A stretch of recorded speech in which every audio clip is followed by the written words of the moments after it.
Amerika sedang berada di persimpangan jalan yang canggung. Setelah dekade mendikte dunia dengan free market, kini mereka justru yang sibuk membangun tembok tarif. Mengapa Trump dan elit Washington begitu terobsesi menyalahkan China dan imigran? Apakah ini strategi ekonomi yang jenius atau sekadar politik nostalgia untuk menenangkan rakyat yang mulai kehilangan standar hidup? Kita bedah tuntas data dari Profesor Warwick Powell tentang bagaimana Amerika mencoba bertahan di dunia multipolar yang sudah tidak lagi berpusat pada mereka. Bayangkan kalian adalah seorang juara lari yang selama puluhan tahun selalu menang tanpa keringat. Lalu tiba-tiba ada peserta baru yang larinya jauh lebih kencang, sepatunya lebih canggih, dan napasnya lebih panjang. Apa yang kalian lakukan? Berlatih lebih keras, atau sibuk masang tali jemuran di lintasan supaya lawan kalian tersandung sambil teriak ke penonton kalau si lawan itu curang? Nah, selamat datang di kondisi Amerika tahun 2026. Amerika saat ini seperti mantan atlet yang menolak pensiun, tapi malas latihan, dan akhirnya cuma bisa menyalahkan cuaca. Baru-baru ini, Trump mengeluarkan pernyataan yang bikin geleng-geleng kepala. Dia bilang posisi anti-teror itu secara implisit adalah posisi pro-China. Gila nggak? Logikanya sudah lompat-lompat sejauh jarak Washington ke Beijing. Tapi kalau kita bedah lebih dalam, pernyataan absurd ini sebenarnya adalah pengakuan dosa yang terselubung. Amerika secara tidak langsung mengakui bahwa mereka sudah kalah dalam kompetisi pasar bebas yang mereka ciptakan sendiri. Dulu, di abad ke-19 atau awal ke-20, Amerika itu paling hobi teriak-teriak soal open door policy. Mereka maksa China buka pintu buat barang-barang asing. Sekarang, Amerika justru yang sibuk gembok pintu, pasang pagar kawat berduri bernama tarif, dan curiga sama siapapun yang lewat. Ironis ya, sang promotor pasar bebas sekarang jadi satpam paling proteksionis di dunia. Tapi apakah tarif ini benar-benar bisa menyelamatkan ekonomi mereka? Atau justru cuma cara halus buat bikin rakyatnya makin miskin secara perlahan? Ngomongin soal tarif, narasi yang dijual ke publik itu manis banget. Rejuvenating American Manufacturing. Katanya mau bawa pulang lapangan kerja, mau bikin jantung Amerika berdenyut lagi dengan pabrik-pabrik megah. Tapi realitanya, angka tenaga kerja manufaktur terus merosot. Di sini letak satirnya. Apakah visi ekonomi Amerika itu memang ingin melihat warganya kembali menjahit kaos kaki dan celana dalam secara manual? Apakah itu masa depan yang dibayangkan untuk pekerja Amerika di tahun 2026? Kalau memang itu visinya, ya selamat, Amerika nggak akan pernah kompetitif secara global. Memang sih, tarif bikin barang impor jadi mahal banget sampai orang terpaksa beli produk lokal. Tapi ingat, kalau barang lokal lebih mahal dan kualitasnya belum tentu lebih baik, itu artinya standar hidup masyarakatnya turun. Rakyat dipaksa bayar lebih mahal buat barang yang sama, cuman demi ego politik made in USA. Pertanyaannya, sampai kapan rakyat mau dikasih makan nasionalisme sementara dompet mereka makin tipis? Dan ini bagian yang makin lucu. Kalau Amerika memang serius mau memodernisasi industrinya, mereka justru butuh China.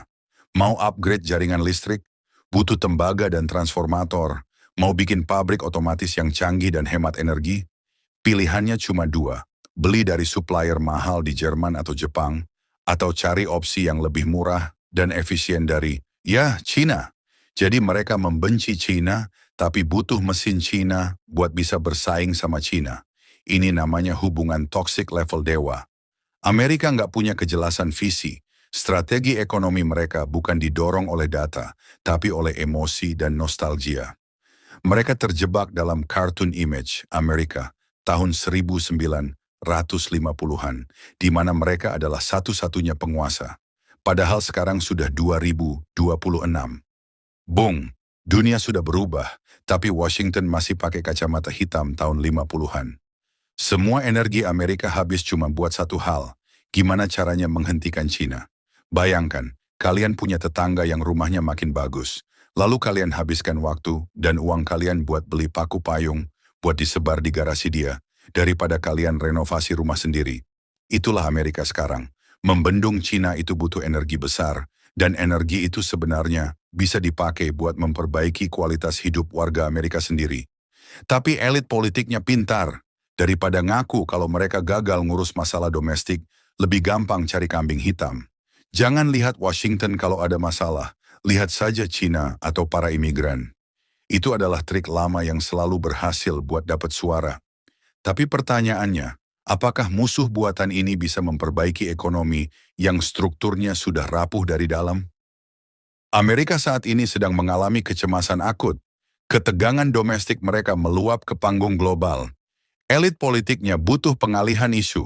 Mereka butuh memicu nasionalisme budaya yang bisa menyatukan rakyat yang lagi berantem satu sama lain. Caranya?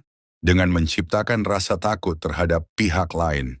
Ini bukan soal strategi besar yang jenius. Ini cuma soal bertahan hidup di siklus pemilu. Tahun 2026 adalah tahun pemilu sela, midterm. Dan Trump ketakutan setengah mati kalau Partai Republik kehilangan kendali di House dan Senate. Dia takut di-impeach. Jadi, semua kebijakan luar negerinya itu sebenarnya cuma kampanye terselubung.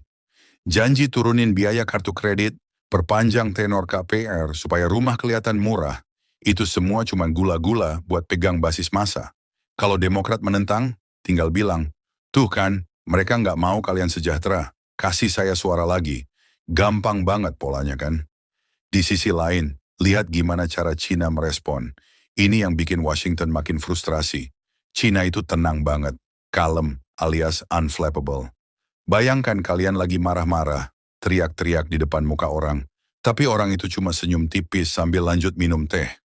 Pasti kalian makin emosi kan? China punya pandangan jangka panjang.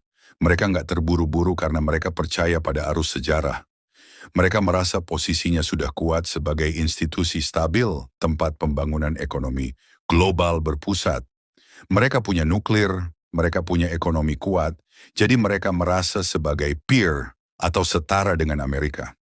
Mereka bakal tetap sopan, tapi jangan harap mereka bakal tunduk. Sementara itu, dunia lainnya juga sudah mulai sadar. Meksiko mungkin masih sangat tergantung sama Amerika, tapi lihat negara lain. Selama 25 tahun terakhir, dunia pelan-pelan melakukan diversifikasi. Amerika sekarang cuma menyumbang sekitar 12% dari permintaan impor global. Jauh menyusut dibanding 50 tahun lalu. Dunia nggak lagi cuma berputar di sekitar Washington. Masalah utama Amerika sebenarnya bukan di Beijing, tapi di sekolah-sekolah mereka. Standar literasi dan numerasi di Amerika terus turun. Di era industri digital, kalau rakyatnya nggak jago matematika dan sains, mau pakai tarif setinggi langit pun ya tetap kalah.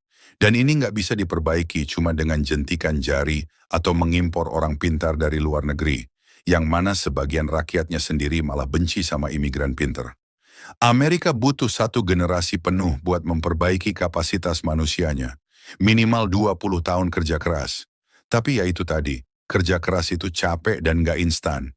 Lebih enak jualan narasi, Cina itu jahat, daripada bilang ke rakyat, kita harus belajar lebih giat karena kita sudah mulai ketinggalan. Amerika harus belajar jadi negara normal lagi, bukan polisi dunia yang merasa paling suci.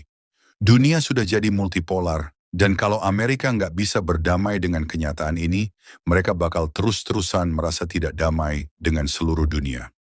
Pertanyaannya sekarang, apakah Amerika siap menerima kenyataan kalau mereka cuma salah satu pemain di papan catur, bukan lagi pemilik papannya? Kita lihat saja sampai November nanti, karena drama ini baru saja dimulai. Terima kasih sudah menyimak analisis ini sampai akhir, nantikan analisis berikutnya.